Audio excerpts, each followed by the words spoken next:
Hello friends, good evening. இன்னைக்கு என்னோட குட்டீஸ்க்கு ஒரு ஈவினிங் ஸ்நாக்ஸ் செஞ்சு கொடுத்தேன். வாங்க பார்க்கலாம். ஃபஸ்ட்டு ஒரு வேக வச்ச பொட்டேட்டோவை ஸ்மாஷ் பண்ணி எடுத்துக்கோங்க. அதுக்கப்புறம் ஒரு பெரிய வெங்காயத்தை பொடி பொடியாக நறுக்கி, அது கூட ஒரு 2 க்ரீன் சில்லி, கொத்தமல்லி, கருவேப்பிலை எல்லாத்தையும் பொடி பொடியாக நறுக்கி ஆட் பண்ணிக்கணும். அதுக்கப்புறம் என்னென்ன மசாலா நமக்கு பிடிக்குமோ போட்டுக்கலாம். நான் வந்து கரம் மசாலா, மஞ்சள்தூள், chilli powder, chicken masala add பண்ணிக்கிட்டேன். நல்லா மிக்ஸ் பண்ணிக்கணும்.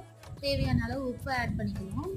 உப்பு ஆட் பண்ணதும் ஒரு ப்ரெட் எடுத்து அதோட கார்னர் சைட்லாம் எடுத்து கட் பண்ணிவிட்டு லைட்டாக தண்ணி தெளித்து விரட்டி எடுத்து அதில் மசாலாவை ஆட் பண்ணி இந்த மாதிரி ஷேப்புக்கு நம்ம பிடிச்சி வச்சுக்கணும். அதுக்கப்புறம் ஒரு சூடான கடாயில் எண்ணெயை ஊற்றி இது எல்லாத்தையும் போட்டு பொரிச்சு எடுத்தால் அருமையான ஈவினிங் ஸ்நாக்ஸ் ரெடி. பிடிச்சிருந்தா லைக் பண்ணுங்கள்.